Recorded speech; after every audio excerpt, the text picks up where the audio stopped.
Welcome to Main Street right here on the Miami C News Network. We have a great show for you today. And in between, I hope you've had a wonderful week since the last time we spoke and we got together. We have a fabulous show for you today. But next week, we have equally as good a show. We have Frankie Pavetta on. Frankie Pavetta won an Academy Award for the songs he wrote for Dirty Dancing, I've Had the Time of My Life, and Hungry Eyes. He's going to be our guest next week, plus a very special guest that I will not mention until we start doing the show next week. Again, like I said, I hope everybody's had a wonderful week since the last time we got together. Gary Allen with you. Tommy is my engineer. And let me tell you a little bit about the gentleman that is joining us today. This gentleman has been a friend of mine for many, many, many years. When the major networks, CBS, ABC, CNN, Fox, everybody, if they want information on actors, actresses, producers, directors, they call this gentleman here because he is the walking encyclopedia of show business knowledge. As I told you, each week, we're going to try to stay within the show business framework. There might be some sports people coming on from time to time, or authors, if I think it's something I think you people will really enjoy. But this week we have one of, like I said, one of my favorite people in the whole wide world. He's an actor, producer, director, author, comedian, writer, you name it. He's written fabulous books about Lucille Ball. He's written a book about Ella Fitzgerald, Ethel Merman, you name it. He's written a book about it. Without further ado, let me bring on my favorite person in the whole wide world, Mr. Geoffrey Mark. Jeffrey, welcome to Main Street. I love being your favorite Pearson, and I'm happy to be on there. I'm sorry, I mispronounced that. Every once in a while, I get a little bit ahead of myself. But yeah, you are one of my favorite people in the whole wide world. That's likewise. I'm thrilled. Hello, everybody. Yes. I hope you're all tuning into this every week because Gary always has a wonderful look. He's got me. How much better can this get?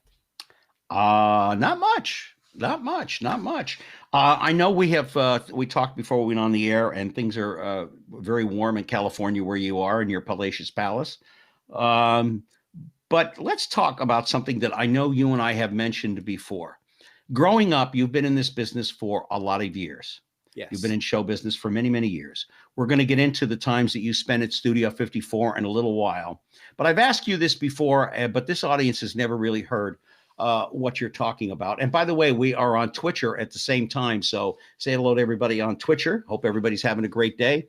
Hello, Twitcher people. Happy to have you.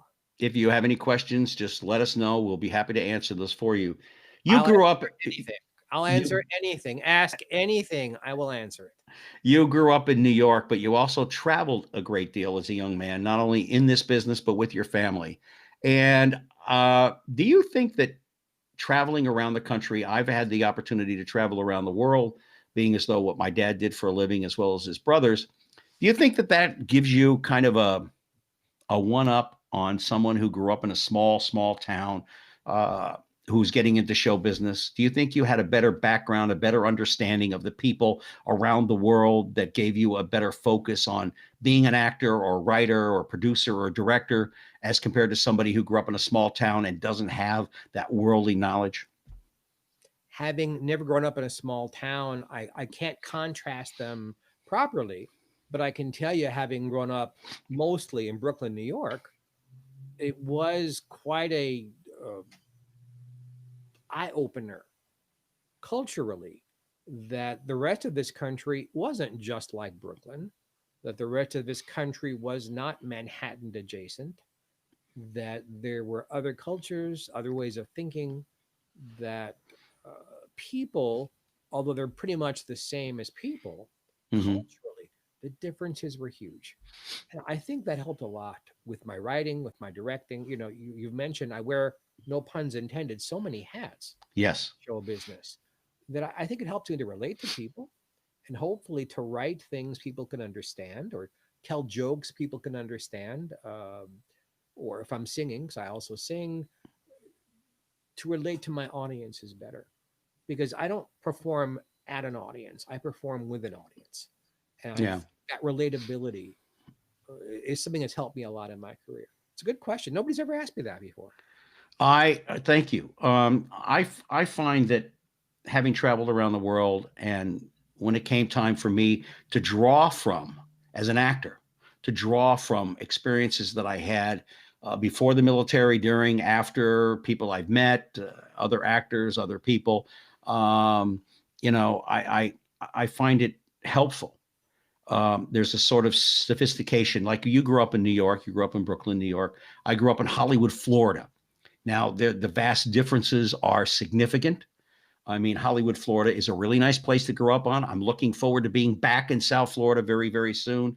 But it's different than growing up in New York, or a city I love very much, Chicago, which is my second home, or LA or Las Vegas, where I've lived. There's a certain degree of, boy, if you're going to be in show business and you're going to hit any of those towns, you better hit them running, because there is no forgiveness. That's a different topic altogether. Yeah. In fact, there is so much. My dear friend Rosemary, who played Sally Rogers on the Dick Van Dyke Show and did so many marvelous things in her career, used to call people not in show business civilians, because the show business life, the lifestyle, is so different from how most people live. Yeah. That we almost have our own language. And I am asked all this time, all these years, the same question over and over. Why you? How did you break through? Why you? And then there's a question coming up here about what keeps me going in entertainment. Mm-hmm. The thing is, you have to have a burning, folks, if you aren't, I'm leaning into you to tell you, if you aren't burning to be in show business, open a dry cleaning store. Yeah. Because your competition will steamroll you through. So you have to have the burning ambition. If the ambition isn't there, it doesn't matter how much talent you have. And really, really, really hard work. Well, Ray Abruzzo and I discussed that last week, that if there's something else in this world you want to do besides being an actor, producer, whatever, go and do it, because it's a 24/7 job, 365. And I will tell you, and you know this because I was with the Groundlings for 2.5 years in LA. Back then, anybody could almost get in. I almost didn't, but thanks to Robin Williams. But if you don't have that burning, oh, he was a sweetheart. I loved him so much. He was so helpful to me in my career. And so were some others, Bud Friedman, who owned the Improv at one time. But if you don't have that burning desire, like you said, get out, because it's going to eat you alive, because you're going to watch people growing and growing and growing and getting the parts and getting this and getting that. And you're just down here. You have to have the desire and the talent within inside you. And that doesn't necessarily come because you're born to the son of Geoffrey Mark or the son of Gary Allen. You better have the talent within yourself. Being Steve Allen's son will get you through the front door. But once you get through that door, you better be able to produce. Now, Geoffrey, getting to the question, what has kept you going in the entertainment industry? What choice do I have? True. Lucille Ball used to say, and it wasn't really true, I can't sing, I can't dance, I can't tell jokes. I had to be a star, meaning she couldn't have been a chorus girl because she got fired from her chorus girl kinds of jobs. Mm-hmm. But I believe, and I believe this sincerely, I was born to be in show business. Yeah, I agree with that. Yeah. I was given a set of talents right from the get-go.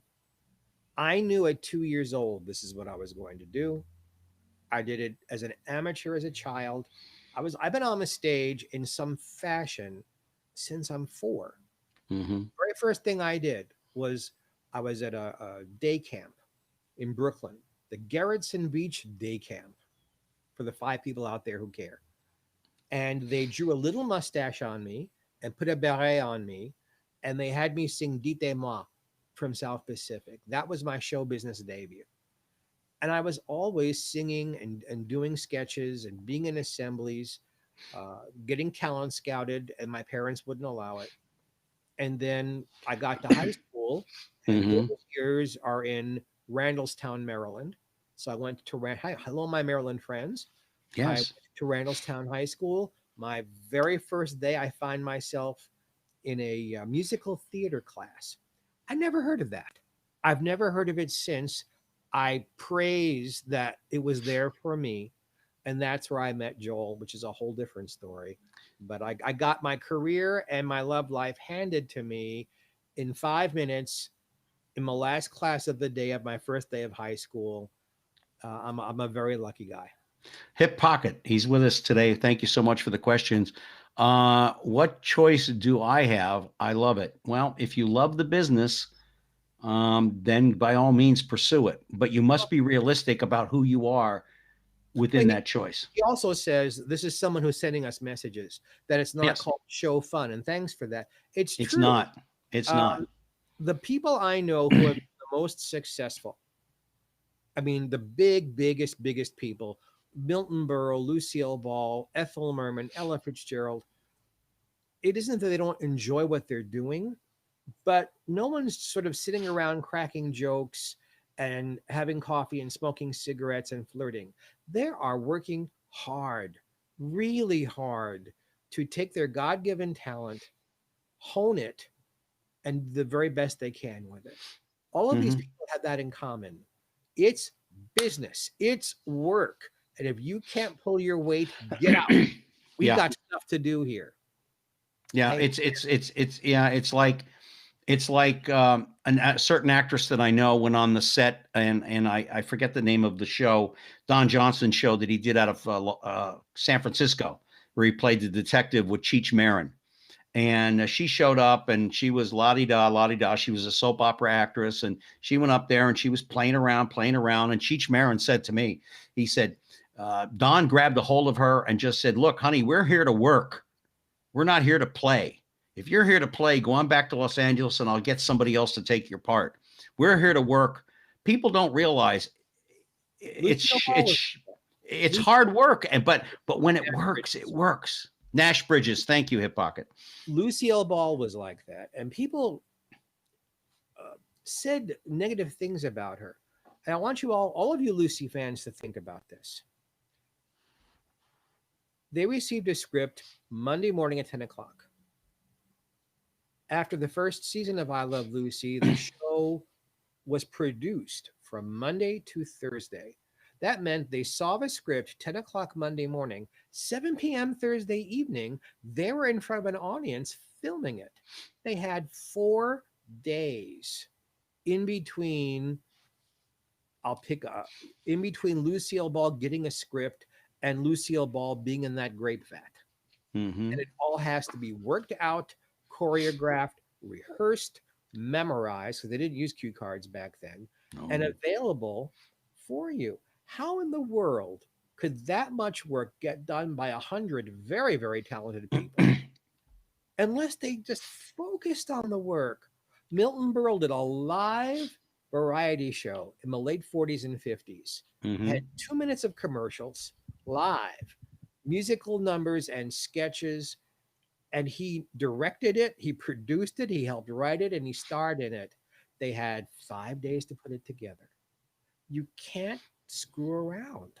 The only person that I've ever heard of, Geoffrey, that was able to come in on the day of the shooting was Dean.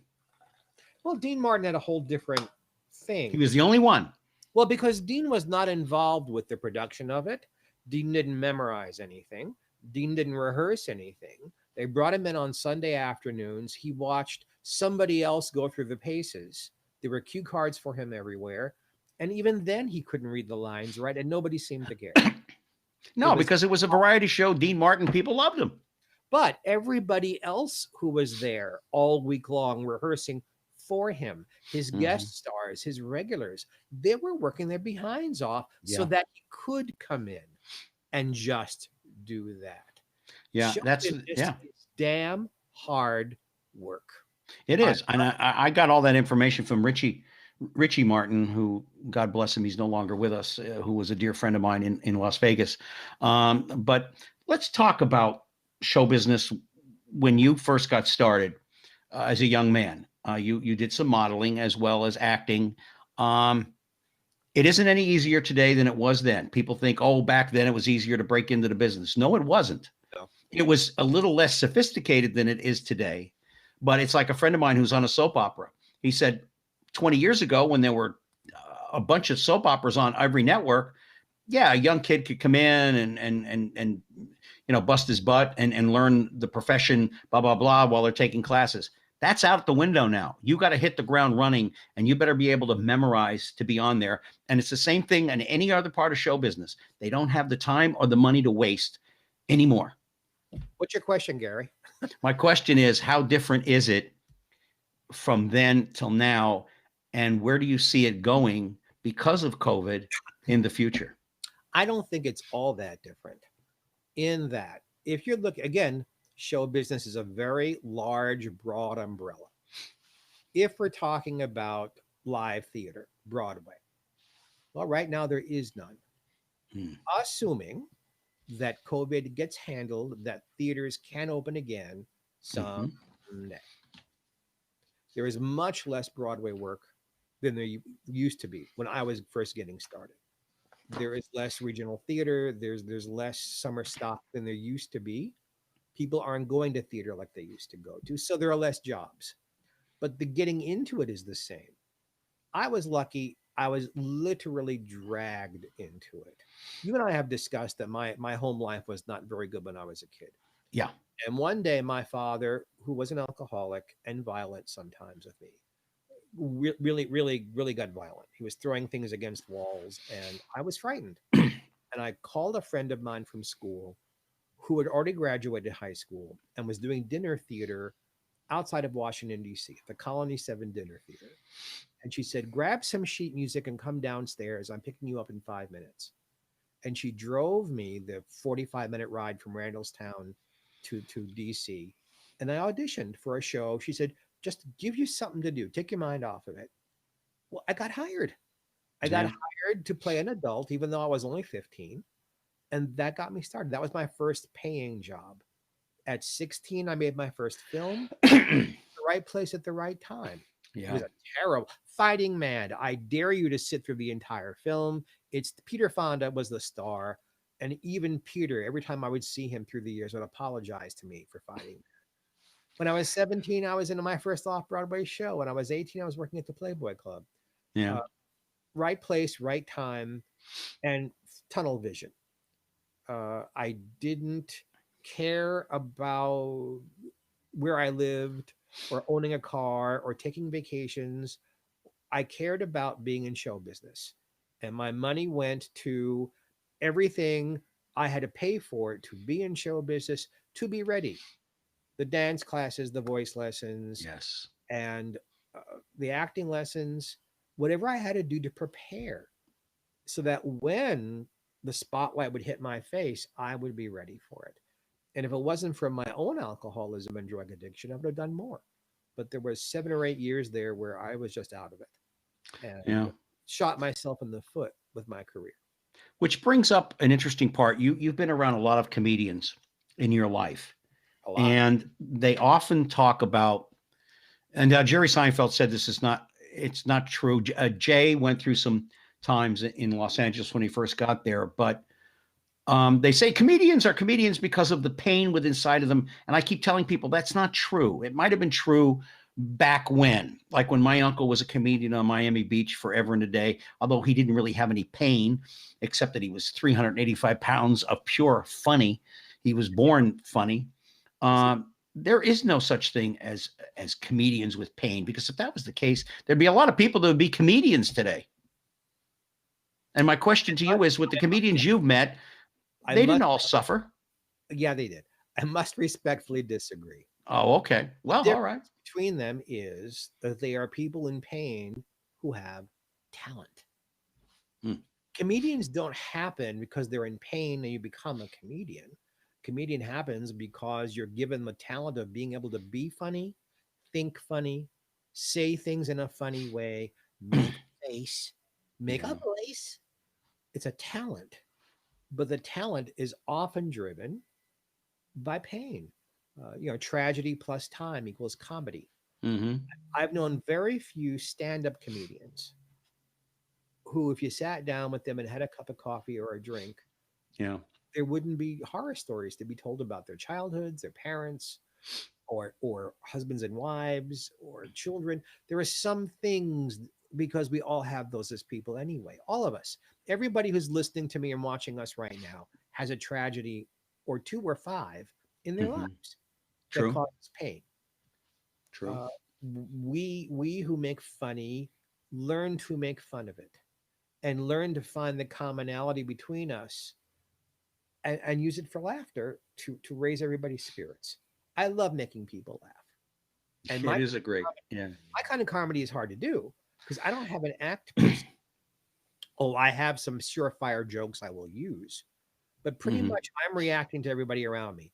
I'm reacting to other performers on the bill, to the audience, to what's happening in the world that day. So Hmm. my humor is very reflexive. You got to be on your toes. If you haven't got memorized stuff that you're just repeating over and over again, my stuff is more in the moment. It is being on a high wire without a net. I love it, and happily the audiences seem to love it too. But Yeah, I mean, every comedian I've ever known is a hard worker. It's because it takes that from you. You have to be there. When I first started out, there were comedy clubs everywhere, yeah, everywhere. Not anymore, and particularly because of COVID, even less than that. If anybody's doing any comedy now, my buddy Mark, Rick, and Donna, and others are doing it. I know Glenn Hirsch is not working at the present moment, and Glenn's a good friend of mine. Saget is working, but Bob will work no matter what. You know, he'll find something to do in Hollywood because of his connections. But it's a 24/7 business, which brings me to, you're an author and you've written a number of books, the Lucy book, the Ella Fitzgerald book, which I believe we have that I want to put up on the screen at the moment, Tom, if you can. Um, and I want to talk about writing from your perspective. When you were writing the Lucy book, I know you went and you knew a lot of people. You knew Lucy, I believe. You also, there's the Ella book that we're going to talk about in just a little bit too. But yes, and you know, don't you have a new version of that coming out along with the Lucy book as well? no, that is the new version of the Ella Fitzgerald book. It really is a second book. It isn't a redo of the first book. It's a second Hmm. book. About 20 years ago, we published the Lucy book, which was a compendium of her television career. Uh, Right. Next year is coming out the new Lucy book with dozens of new interviews of people I couldn't get to the first time, like Carol Burnett and Anne Margaret. And we're adding in all of her films, all of her radio shows, and her Wow. musical Wildcat. So this is a compendium of her entire career. It isn't tattle. It isn't about her personal life. It is strictly her work. We talk about her personal life where it may affect a performance. Other than that, it's about the work. We have a brand new foreword by Fran Drescher, along with the foreword by Steve Allen and the Arnezes. And I'm very, next year, we'll talk about the new Lucy book. Yeah. And tell the story because I think it's funny, and we're allowed to do that. That she had a conversation with Carol Burnett, or I think it was Carol Burnett, or maybe Mary Tyler Moore, and she talked about the fact she was taking over the Lucy show, the new Lucy show. She went into the writers' meeting, the first one. They went over the script, and it was crap. It was just she just they broke for lunch. They came back, and the story that she told, and please finish it off if you'd like. And I think you know the story I'm referring to. I believe is where she told, I can't remember again if it was Carol or whether it was Mary, where her last name became a plural. Because when Oh, she came back, you know the story. Please finish it, please. I do. I do. It was a conversation, Yeah. and Carol was observing her working. And Miss Ball was a tough taskmaster. Hey, we're talking for one half of a second to this person who's been sending stuff to us. He has to go, or he or she has to go. Thank Yeah. you for tuning in and sharing your thoughts with us. I really appreciate that. Yeah. Hip Pocket, thank you so much. You're with me every week. I know you hate to go, but you know, we'd like to stay, but you'd like to stay, but you must say you must be going. So have a good one. And thank you so much for tuning in, man. But we're taking way too long with a story that's one sentence. She turned to Carol and said, as she had to like stand up for herself, now you know why some of the men in this town have made my name a plural. meaning balls. Hmm. Yeah, she had to take control of it. When you were writing the book, how much did you get from Lucy Arnaz and from Desi?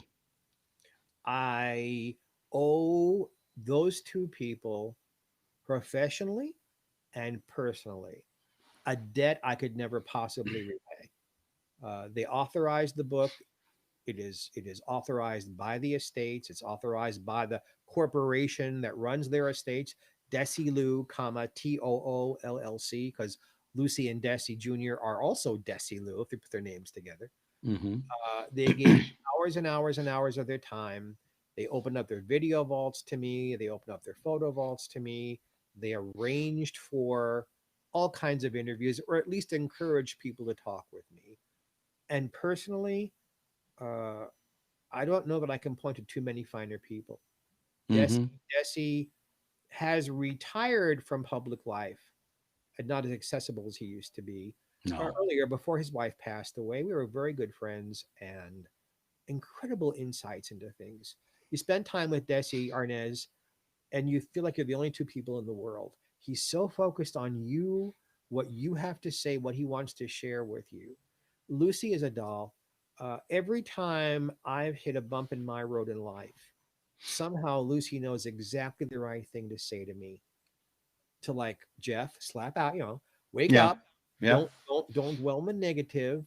Like Find you do with me. like I do with you. Yes. Um, but like when my love of my life, Joel, died 2 years ago. Her response. What do you say to someone who's lost the love of their lives? There's no words. This is what she said to me. This is your book. This is your life. It can read any way you want it to. You Hmm. can mourn him or you can celebrate him. You can stop living or you can keep living. You get to decide. Yeah. Exactly what I needed to hear at that moment. And I bet, and you know what? That would be what her mother would say too. I don't know. And I very, very much don't support when people try to link, oh, Lucille Ball's children or grandchildren look just like them, sound just like them, think just like them. They're very individual people. Yeah. Lucy Arnaz and Desi Jr. Let me explain why I'm reacting this way. Lucy said it once great. My first name is Lucy, my last name is Arnaz, and then my third name is Luckenbill. No matter where I go with my name, I am tied to some other famous person. True. And they had to find a way to create their own universe that's about them, where they're the center of their lives, not their parents' memory. Yeah. So I only got to talk with I've interviewed Lucille Ball once in the mid 80s. And that interview in spurts is in the book throughout. But I never ever, first of all, I have no idea what Lucille Ball would say to me. I met her the one time. I know Lucy Arnaz. I know her wisdom. I know her heart. Hmm. Greatly admire it. I really can only admire Lucille Ball as a performer. I didn't know her as a human being. I never got to meet Desi Arnaz Sr. So I can't even conject what they might or might not say. And I would assume most of what Lucy Arnaz would say to me is from Lucy Arnaz's heart and Yeah. her life experience and her spiritual travels. Speaking of your spiritual travels and we talked about the two books a little bit. The Yellow Book is fantastic. You sent that to me some time ago. It's a great read. One of the great jazz singers, period, in the history of this country. But Thank you. I want to focus in on, and of course, your writing is impeccable, and I recommend to everybody to go out and get the book and get the Lucy book when that becomes available. I want to talk a little bit about your relationships with people in the business. Sure. You have been friends with, acquaintances with, an acquaintance in show business is almost like a friendship to everybody else in the outside world. I'll explain that in a little bit. Talk about some of the people that are near and dear to your heart. Now, I'm not going to dwell on this, but we all lost.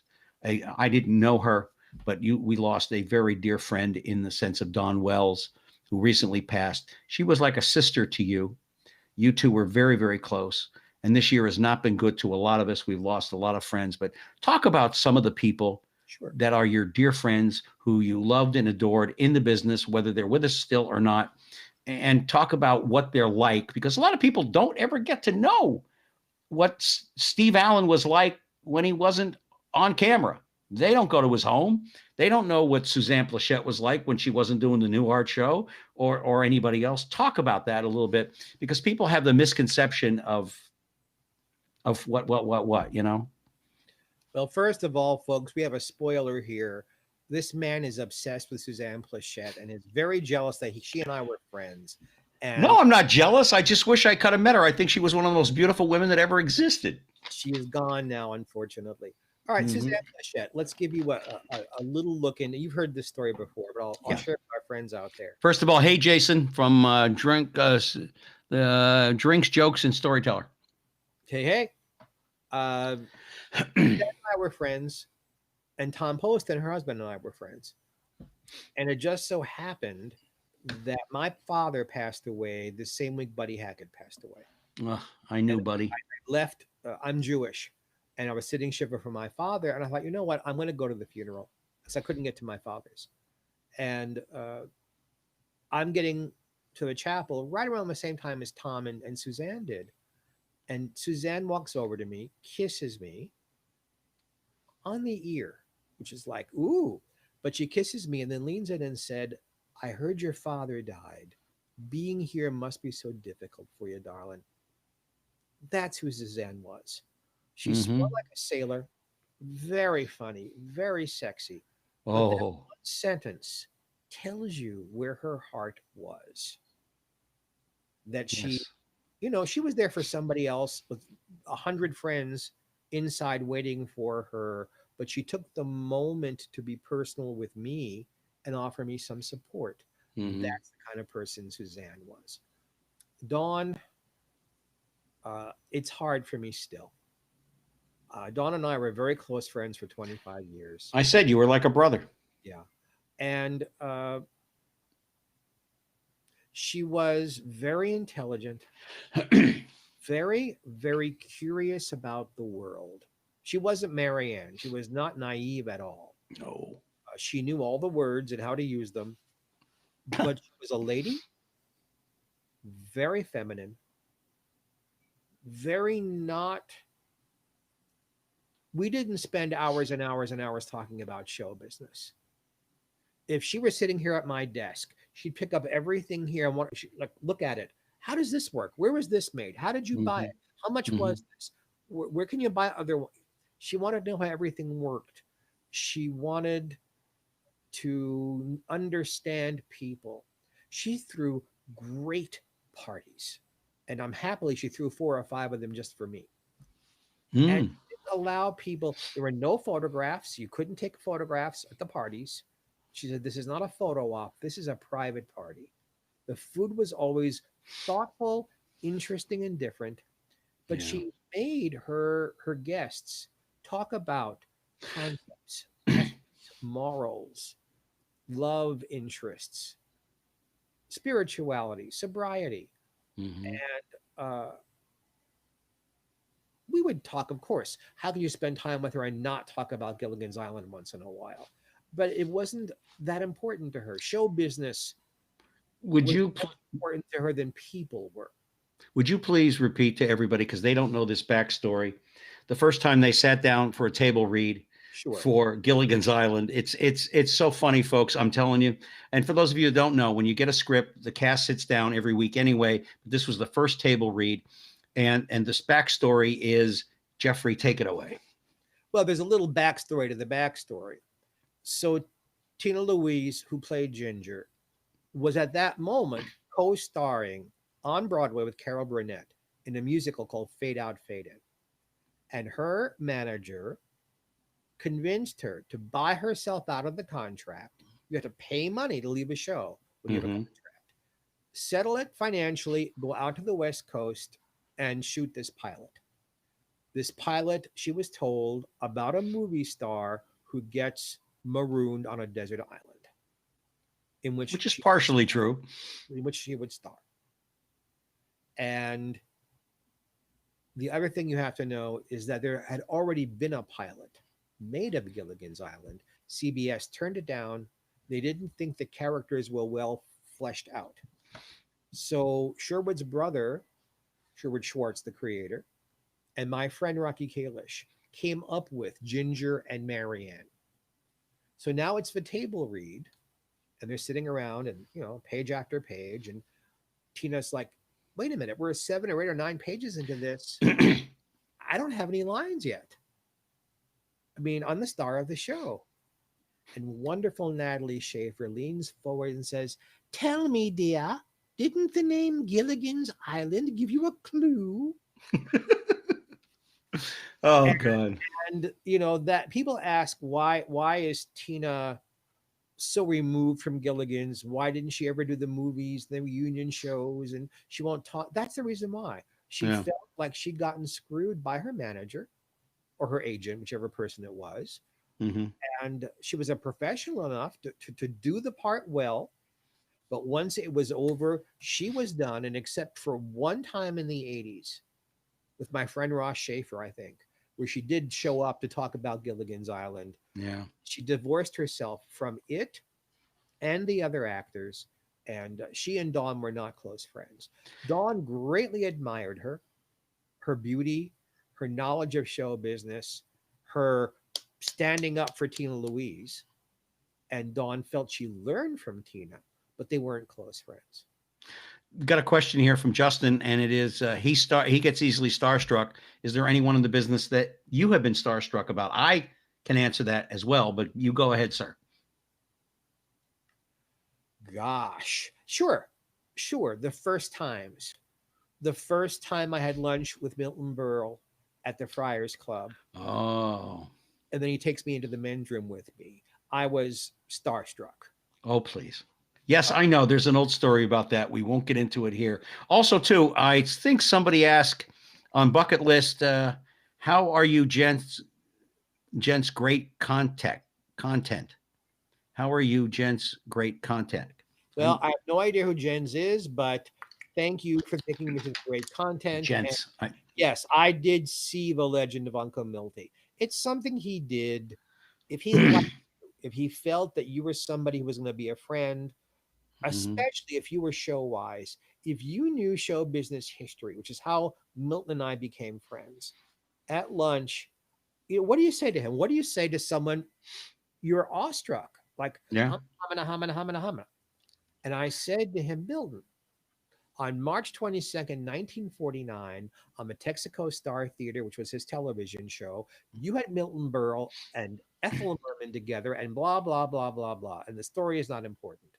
He looked at me and he said, because his hand shook a little bit, you know things. Okay, now I'm going to tell you real stories. We were friends. And when it was time to go to the bathroom, he did what he did with people he liked. And he took me into the Friars Club's men's room and yes, all the stories you've heard is true. And that's all you need to know. Yeah, because this is still a family show somewhat. For me, you know who my moment was. I think you do. Well, tell them. Steve Allen. Steve, again, the very first time you walk into Steve Allen, television legend. Yeah. Walk into his office and he says to me, I'm a fan of yours. It's like, are you kidding me? You're a fan of mine. Mine, yeah. Many years later, I got a compliment. It was kind of a backhanded compliment, but I took it. It was after Steve had passed away, and Jane Meadows, his wife, and his son and I were at a show business function together. And Jane had been looking for something in their private collection. And I said, oh, well, Steve gave that to me to hold on to as a gift. And you could see that she was about to say it. And she changed her mind. She said, you know what, Jeff? It's in good hands. And she started to walk away and she came back and said, you know something? You aren't the biggest star Steve discovered, but you were the last one. He used to come into the Improv, and there was an MC there named Howard Allen and me, Gary Allen. And he would come in sometimes, and sometimes both of us would be there. And for those of you who don't know, Steve Allen was David Letterman worshipped Steve Allen, worshipped him. And those of us that grew up in the 60s and 70s when Steve had shows on in the afternoon, like Merv Griffin did, he brought laughter and levity and everything to our lives. But he would come in and he would say to Bud or Mark, "Are my sons here?" Now, Steve had 3 sons of his own, but he would say, "Are my sons here?" And sometimes sometimes I would be there, sometimes Howard would be there. And it was so hilarious. And he would just sit in the front. He didn't come into the back room. He didn't watch other comics, but he rarely would he be there. But when he did, it was so much fun. He would sit with Leno and talk for hours on end. Steve had a mind that was constantly going. His mother was a show business legend. But let's talk about some modern day actors today, the young actors that a lot of our audience would probably know. Who amazes you when you watch television or you watch the movies now? Who do you go, wow, wow, those are great actors? Because to me, Spencer Tracy was the best. I agree. If you want to learn how to be an actor, watch Spencer Tracy. Yes. Yes. I have to admit, I don't have many huge favorites of the current crop. Mm-hmm. If you say who, Tom Hanks is the first name that comes to mind. Yeah. I think of our generation, Tom Hanks is the best actor our generation produced. I've never seen him give a bad performance. Everything he's in, he elevates by being there and being a part of it. He was funny in the sitcom with Peter Scalera. He was hilarious. One of the very first things he did, nobody knew who he was. Yeah. Um, Yeah. Peter's a nice guy too, by the way. Certainly Ben Affleck gives Yeah. some wonderful performances, as does his partner. But I don't think, it's a funny thing, because of platforming, and we're seeing most of that now because of COVID, since the theaters are closed. Right. There is so much content available at platforms, whether it's Netflix or Amazon Prime or other platforms. There's so much being done. So there's so much work available to people because of the platforming. And I see wonderful actors, but I don't necessarily see them twice or 3 times. The young woman who's on The Amazing Mrs. Maisel, she's an incredible actor. Someone's asking, what about Leo DiCaprio? Yeah, Leo is wonderful. But again, if you're asking me about young people, Leo's not a young person anymore. He's a middle-aged man. Yeah. I'm having trouble coming up with a young person that I greatly admire. Yeah. Be it as a singer or as an actor. I think there are so many choices. It's hard for me to hone in. I will tell you, only because I loved him as a friend and he was instrumental in my life. But I'll never forget some of the wonderful performances from Robin. Robin is a category all by himself. Yeah.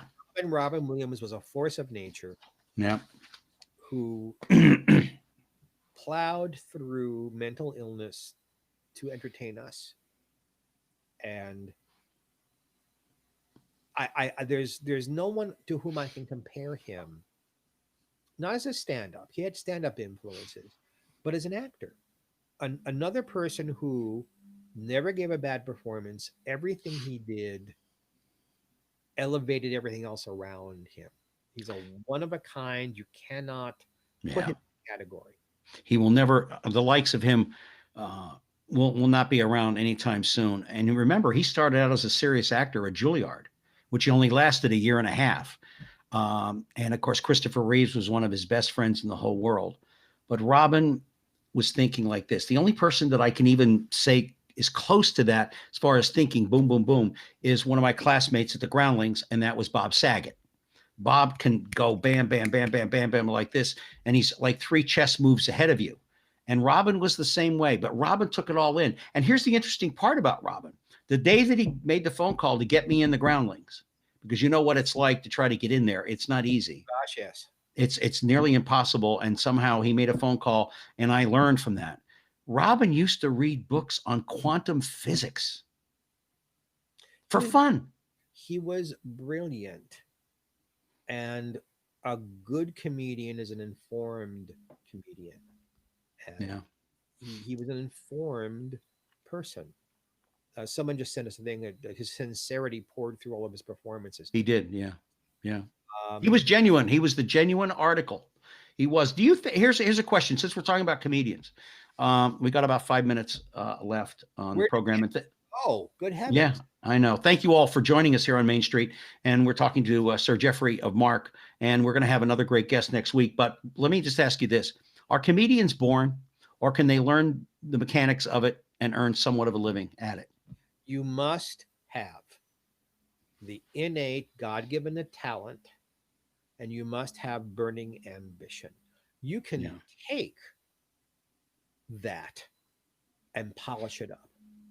You have Yeah. to, you have to be funny. You have to know how to craft a funny thought, a funny idea. Yeah, you Hmm. can learn to do it better, but you can't learn how to do it. Yeah. Chris Pavetta said to me, he said, you were lucky you had Tubby Boots to grow up with. You learned the ins and outs, the ups and downs. You learned it. You went to the groundlings, boom, boom, boom. You were successful. But I wasn't that funny. I mean, you can talk to Glenn Hirsch, you can talk to a lot of different a lot of different people. I was okay. I was okay. And that's why I got out of it and went into radio, because Bud Friedman said to me, "You're not happy at the moment," and I wasn't. I'm glad, because I love talk radio. I love what I do now. I hope the audience appreciates it very much, and I always enjoy having good people on. But yeah, Bob Saget was born to be a comic. Robin Williams was born to be who Robin Williams was in that special category. Richard Pryor, Steve Allen, people like that. Ernie Kovacs, which for those of you that are too young to remember, look it up. Ernie Kovacs was the funniest man I saw when I was growing up. George Carlin, many, many, many others. Don Rickles, God bless Don Rickles. All These are people that were born. It's in here. If it doesn't come from here in anything, it doesn't go anywhere. And if you're not pleasing your audience, you're not going anywhere. Nowhere. I cannot point to any comedian who was humorous, but somehow broke through or somehow learned how to be funny. Even people like Eddie Murphy, or Mm-hmm. um, who got started as teenagers, like I did. I Yeah. was stand up as a teenager, and my humor had to be very different back then, because when you're telling jokes at 17, the topics you're talking about, the life experience you have is very different. Yes, that's the other thing. Material at your age bracket. But none of them were mediocre, but somehow broke through and learned how to be funny. They were funny from the beginning. It really is God-given talent and hard work. Yeah, it is. Otherwise, you get nowhere. There's too much competition. There's two things everybody I meet thinks they could be if they wanted to be. The 82 Fox. Thank you so much for tuning in, sir. Yes, and then thank you for buying the Lucy book. Yeah. The two things that everybody thinks they can be: a stand-up comedian and a porn star. And sometimes they're rolled into one. But when you tell people, Yeah. even be a porn star, how much hard work that is, no puns intended, Oh, it's difficult. how difficult it is to do that, to do it well, right? To have Yes. talent for that. Not no, very, very, very few people can be comedians. Very few people can be porn stars. If they could, as you may have said earlier, everybody would be.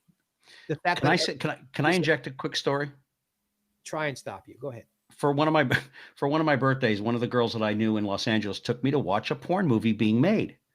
And it's just like any other movie that's being made. They shoot here, they yell cut in the middle of whatever. And finally the assistant director comes over to me and he says, I know this is a birthday present, but do you think you want to maybe give this a try? I said, I'm Jewish. He said, okay, you're too short. And now that was the end of my porn career. I was numb for days. Sexually, I was numb. And it was my birthday and she took me home and we tried and it was numbing. But yes, if you not everybody can be a talk show host either. I'm sorry, there's a wonderful story I would love to tell. Let me see if I Go can, ahead. We got a few minutes. let me see if I can clean this up. Big time 70s producer Alan Carr, Oh, yes. who produced lots of wonderful music and movies and things, threw a party in Los Angeles. He invited the cream of the crop to an adult movie theater. There was a buffet dinner, and big stars sat and watched porn together. Peter Marshall, my dear friend, who's known mostly as the master of the original Hollywood squares, but he's an incredible singer and Broadway star Yeah. and lovely man, went with Rosemarie and Ethel Merman. And they're sitting watching this film, and it was a Swedish film. Some of it was in Swedish, some of it was in English. And on the screen, occasionally, there would be two women intermingling. Yeah. And when that happened at one particular point, the dialogue went from Swedish to English. And as one woman is pleasuring the next, Peter turns to Rosemary and says, "Oh, look, she's bilingual." Real quick story before we go, because I know we got to go. Rosemarie's brother, Frank Curley, was my teacher in 8th grade at McNichol Junior High School in Hollywood, Florida. Her half brother, Frank Curley. God rest his soul. God rest his soul. And God bless you. My dear, dear friend, it has gone by the hour so quickly. You are such a joy. Well, it's like falling off a log being on with you. Yeah, we've been doing this. We need to do this again. We will do this again. I give you my word. But I just want to let you know who's going to be. Frank Pavetta is going to be on with us next week. He won an Academy Award for his writing of the hit songs from Dirty Dancing. And we're also going to have a surprise guest on as well. And Sir Geoffrey Mark, thank you so very, very much. Thank all of you out there in the audience for taking the time to join us. I thank all of you for your questions. If we couldn't get to them, I apologize. And we've read everything you've sent us. So I appreciate all you folks who sent messages. It means a lot. It does mean a lot. And I really enjoy doing this. Join us next week at 5 o'clock right here on Mainstreet, right here on the Community C News Network. Tommy, thank you so much behind the scenes for all you do for me. I appreciate it very, very much. He is my executive producer. We're going to be back next week. And I think in February, we're going to go to 4 o'clock in the afternoon. I think we're trying to work that out now. But thank you all very much. God bless you for taking the time to join us. Until next week, please take care of yourselves and each other. Have a happy.